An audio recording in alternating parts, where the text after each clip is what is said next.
네, 여러분 안녕하십니까. 10월 11일 화요일 아침 매일 성경 묵상 함께 나누겠습니다. 오늘은 사무엘하 14장 21절에서 33절 말씀인데요. 제가 24절까지만 봉독해 드리겠습니다. 왕이 요압에게 이르되 내가 이 일을 허락하였으니 가서 청년 압살롬을 데려오라 하니라. 요압이 땅에 엎드려 절하고 왕을 위하여 복을 빌고 요압이 이르되 내 주 왕이여 종의 구함을 왕이 허락하시니 종이 왕 앞에서 은혜 입은 줄을 오늘 아나이다 하고 요압이 일어나 그 술로 가서 압살롬을 데리고 예루살렘으로 오니 왕이 이르되 그를 그의 집으로 물러가게 하여 내 얼굴을 볼 수 없게 하라 하며 압살롬이 자기 집으로 돌아가고 왕의 얼굴을 보지 못하니라. 아멘. 오늘 본문의 말씀을 중심으로 불안한 동거라는 제목으로 말씀을 증거하겠습니다. 압살롬이 이제 그술 땅에 도망가 있고 또 다윗은 그를 이제 마음이 많이 누그러뜨려서 그를 데려오고 싶어 하던 차에 요압이 어제 드고아의 한 여인을 통해 꾸미는 이야기를 통해 다윗의 마음이 많이 흔들리고 또 유혹되게 하죠. 그래서 오늘 다윗이 결국은 압살롬의 귀환을 허락합니다. 그를 데려오라 이렇게 말합니다. 그래서 압살롬을 데려오지만 다윗이 그의 얼굴을 보지는 않게 되는 것을 보게 되죠. 왜냐하면 아직까지도 자기 아들 중에 암놈을 죽인 이 압살롬에 대한 마음이 완전히 풀리지 않았기 때문입니다. 그래서 오늘 보면은 이 첫 번째로는 불러오기는 불러오는데 얼굴을 보지 않는 그런 이 불안한 이 동거가 시작이 되는 걸 보게 됩니다. 24절에 다시 보면요. 왕이 이르되 그를 그의 집으로 물러가게 하여 내 얼굴을 볼 수 없게 하라 하며 압살롬이 자기 집으로 돌아가고 왕의 얼굴을 보지 못한다. 그래서 아버지의 마음으로는 참 보고 싶었겠죠. 그렇지만 또 한 나라를 다스리는 왕으로서 사사로운 인정 때문에 또 그를 완전히 용서했다는 그런 모습을 백성에게 보일 수가 없었던 것 같습니다. 그래서 근데 이것이 압살롬을 또 불행하게 하고 화나게 하는 그런 단초가 되는 것입니다.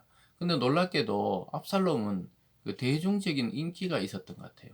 그가 아주 준수하고 정말 잘생기고 멋있고 이스라엘의 어느 한 사람도 그의 외모에 대해서 탓하는 자가 없을 정도로 그렇게 요즘 말로 하면 스타성이 있었던 것 같아요. 25절은 온 이스라엘 가운데 압살롬 같이 아름다움을 크게 칭찬받는 자가 없었으니 그는 발바닥부터 정수리까지 흠이 없었음이라. 그의 머리털이 무거움으로 연말마다 깎았으며 그의 머리털을 깎을 때 그것을 달아본즉 그의 머리털이 왕의 저울로 200세겔이었더라. 200세겔에 대해 머리가 뭐 아주 뭐 장발이고 멋있었던 것 같아요. 그래서 그걸 깎으면 뭐 요즘 말로 하면 한 2.3kg 정도 되었다는 겁니다. 그 정도로 기골이 장대하고 머리가 뭐 쉽게 뭐 삼솜처럼 휘날렸던 것 같아요. 그래서 사람들이 이 발바닥부터 이 정수리 끝까지 흠이 없다 이 말은 뭐 외모로 봤을 때는 완벽했다는 것이죠. 요즘 말로 하면 뭐 최고의 인기 남자 뭐 탑스타 조각 같은 외모 또 훤칠한 키 뭐 잘 어울리는 수트발 뭐 이런 거겠죠. 그렇게 멋지게 생긴 이 압살롬을 백성들은 좋아했어요. 그러나 하나님은 그렇지 않았다는 것을 알게 됩니다. 그의 외모는 상당히 사람들의 를 끌고 또 왕이 될 만한 그러한 사람이었지만 그는 사실 자기의 배다른 형제를 속여 죽일 만큼 잔인했고 또 나중에 보면 아버지를 몰아내고 반란을 일으킬 정도로 야망에 가득 찼던 인간 압살롬의 모습을 보게 됩니다. 그래서 여러분 우리가 사람이 겉모습으로 거기에 빠져들게 되면 잘못된 지도자 또 잘못된 어떤 그 리더를 뽑을 수가 있는 거예요. 이거는 교회 내에도 마찬가지고 세상의 원리도 마찬가지입니다.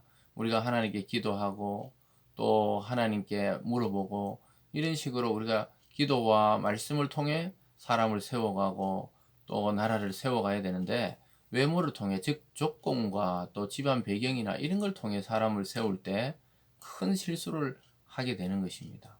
그래서 우리가 뭐 외모만 보고 할 것 같으면은 오히려 뭐 영화 배우나 이런 분들을 리더로 세우는 게 좋겠죠. 근데 하나님은 그렇지 않았다는 거예요. 그게 바로 이스라엘 일대 왕이었던 사울이 사람들 보기에 아주 준수했고 또 키가 훤칠했고 누가 봐도 왕이 될 만한 자라고 해서 그를 세워달라고 자기들이 요청했을 때 결국 그 끝은 완전히 신앙 없는 자로 끝나고 말았죠. 그 다윗은 볼품도 없고 집안 배경도 없고 오직 그냥 하나님을 찬양하고 말씀을 중심한 그렇지만은 아주 싸움에 탁월한 그런 자였죠. 그래서 지금 이 압살롬이에게로 사람들의 마음이 점점 몰려가는 것을 보게 됩니다. 이게 이제 반역의 징조가 되는 것이죠. 어쨌든 압살롬은 사람들 보기에는 완벽한 조건을 갖춘 차기 왕권 1순위였다고 볼 수가 있겠습니다. 그런데 오늘 세 번째로 보면 결국은 압살롬이 자기 성격을 드러내요. 왜냐 왕이 용서하고 오락할 때까지 기다려야 되는데 자기가 답답해서 요압을 불러다가 왕에게 자기를 소개하고 다시 나가게 해달라고 억지를 부리는 걸 보게 됩니다. 28절에 보면요. 압살롬이 이태 동안 예루살렘에 있으되 왕의 얼굴을 보지 못하였으므로 압살롬이 요압을 왕께 보내려 하여 압살롬이 요압에게 사람을 보내 부르되 그에게 오지 아니하고 또다시 그에게 보내되 오지 아니하는지라.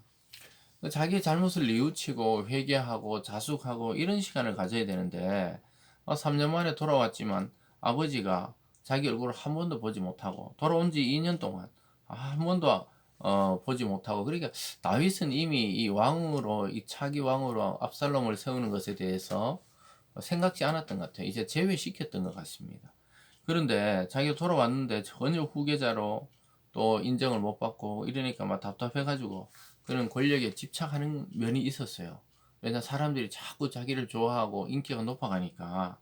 그래서 요압에게 보내도 요압도 이미 알고 멀리하고 있는 중이었는데 결국은 요압의 밭에 불을 지릅니다.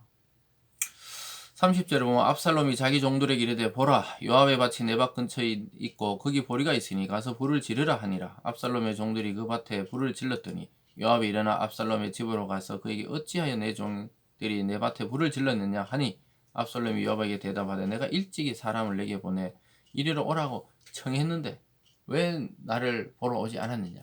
난 차라리 이스라엘로 돌아가지 않고 망명한 그곳 그 술에 있었던 게 나을 뻔했다. 빨리 내가 왕의 얼굴을 볼 수 있도록 하라. 뭐 이렇게 화를 내는 것이죠. 이때부터 이미 반역의 징조가 있었던 것 같아요. 그러면서 33절에 이렇게 말합니다. 요압이 왕께 나가서 그에게 하라며 왕이 압살롬을 부르니 그가 왕께 나가 그 앞에 얼굴을 땅에 대고 그에게 절하며 왕이 압살롬과 입을 맞추니라. 그래서 결국은 다윗이 아들을 만나게 됩니다. 그리고 요압도 하도 때렸으니까 결국 왕에게 요청해서 그렇게 얼굴을 보고 땅에 엎드려 절하고 또 아버지의 다윗으로서 얼마나 보고 싶었겠어요. 그래 안고 입을 맞추게 되는 것이죠. 그러나 이게 겉모습만 화해하는 모습을 보여주고 있지 속으로는 압살롬은 이때도 이미 아버지가 자기에게 왕위를 물려줄 생각이 없다는 걸 알고 자기가 왕의 자리를 차지하려고 그런 야망으로 가득 차 있다는 걸 보게 되고 또 몇 년 동안 아버지가 자기를 부르지 않고 얼굴을 못 본 것에 대해서 화가 나 있었던 거예요. 그게 인간적으로 덜 성숙해 아주 미성숙한 사람이라고 보면 됩니다. 기다리고 또 기다리고 여러분 우리가 다윗이 왕이 되는 과정 속에 수많은 그 찬스가 있었지만 다윗은 하나님의 때를 또 기다리고 자기 손으로 사울 왕을 죽이지 않고 반역하지 않고 또 한 지파의 왕이 되었을 때도 평화적인 방법으로 끝까지 하려고 노력했던 모습을 보게 됩니다. 그러니까 아버지와 아들 압살롬의 모습이 완전히 대조적이죠. 어쨌든 이런 다윗과 압살롬의 이 긴장이 커져가는 그러한 일이 됩니다. 오히려 이스라엘로 돌아오게 한 것이 이 불화의 불씨가 되고 또 이스라엘의 참 큰 상처를 안게 되는 그 분열의 단초가 된다는 것을 우리는 알게 됩니다. 사랑하는 여러분, 우리가 압살롬처럼 은혜를 기억하지 못하는 사람이 되어서도 안 되고 또 다윗처럼 완전히 그거를 회개하지 않은데도 용서하는 제스처를 취해서도 안 됩니다. 그래서 우리는 하나님이 마음으로 그런 마음을 주실 때가 있어요. 용서의 마음, 회개의 마음, 또 사랑을 베풀 마음. 그럴 때 움직여야 되지 어설프게 하회하면 앙금이 더 남는 경우가 많이 있습니다. 사랑하는 여러분, 그러나 우리가 하나님께서 이미 용서하신 일이라면 상대에 대해서 깊은 용서가 또 사랑과 포용이 필요할 것입니다. 오늘 하루도 이런 불편한 관계에 있는 혹시 그런 관계에 있는 사람들을 우리가 곰곰이 생각하면서 이 말씀을 묵상하고 어느 때에 어떻게 우리가 하나님의 그 사랑과 은혜와 용서의 마음을 발휘해야 되는지 그 지혜를 갖고 살아가는 오늘이 되기를 주님의 이름으로 축원합니다. 기도하겠습니다. 사랑의 하나님 아버지, 참 오랜만에 만난 왕과 아들이 이 참 불편한 동거가 시작되면서 이스라엘에 뭔가 불안한 징조들이 일어나고 있습니다. 욕망에 가득 찬 압살롬과 또 결국 자식을 쳐내지 못하는 이 다윗, 하나님 우리의 모습을 보는 듯합니다. 하나님 아버지, 우리도 죄와는 타협하지 않고 또 하나님이 용서하신 자에게는 사랑을 베풀 수 있는 그러한 용기와 담력과 넓은 마음을 허락하여 주시옵소서. 감사드리며 예수님 이름으로 기도드리옵나이다. 아멘.